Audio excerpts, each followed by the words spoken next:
Essayez-vous d'avoir un esprit positif en repoussant le négatif? Saviez-vous que chaque pensée négative contient un message bien précis? Donc, chaque pensée négative est comme un messager, et tant que le message n'est pas ouvert, le messager attend bien patiemment que vous l'écoutiez. Donc, quand vous vous éloignez des pensées provenant de votre ego, ce qui est l'idéal pour contrôler son espace mental et mieux gérer son énergie, il faut quand même prendre le temps à un moment donné d'ouvrir le message que le messager vous montre chaque fois qu'il y a un petit espace entre vos autres pensées. Vous savez, cette petite pensée qui n'arrête pas de revenir? Le message est quelque chose avec laquelle vous n'êtes pas bien aligné avec votre moi intérieur. Donc, il y a une inharmonie entre votre ego et votre âme, ou votre espace mental et votre cœur, peu importe quel terme vous préférez utiliser. Et une fois que vous avez ouvert le messager s'en va. Cette pensée négative s'en va, toute seule.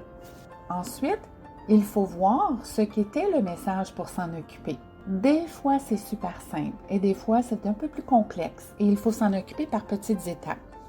Des fois, on sait comment parce qu'on faisait juste ne pas prendre notre responsabilité. On n'avait pas envie de s'écouter. Mais des fois, il faut comprendre un peu plus comment s'en occuper. La méditation, la prière, écrire dans un journal, voir un thérapeute ou un professionnel de la santé peut être nécessaire pour comprendre le message correctement. Aussi, mieux comprendre son ego et son espace mental peut aider à voir quel type de désalignement on peut avoir avec soi-même. Notre moi intérieur est pure positivité. Alors, c'est juste une question de fausses perceptions qu'on nourrit, de fausses croyances qu'on continue de nourrir, entêté d'avoir raison et qu'il n'y a qu'une seule perception et une croyance de bonne. Et c'est possible que le messager revienne avec la même pensée négative pour le même sujet. Ça, c'est simple. Ça veut dire que le message n'est pas encore complètement réglé ou transmuté ou transformé en compréhension avec une nouvelle perception, avec une nouvelle croyance qui contient plus de compassion, d'empathie, d'amour, de non-jugement.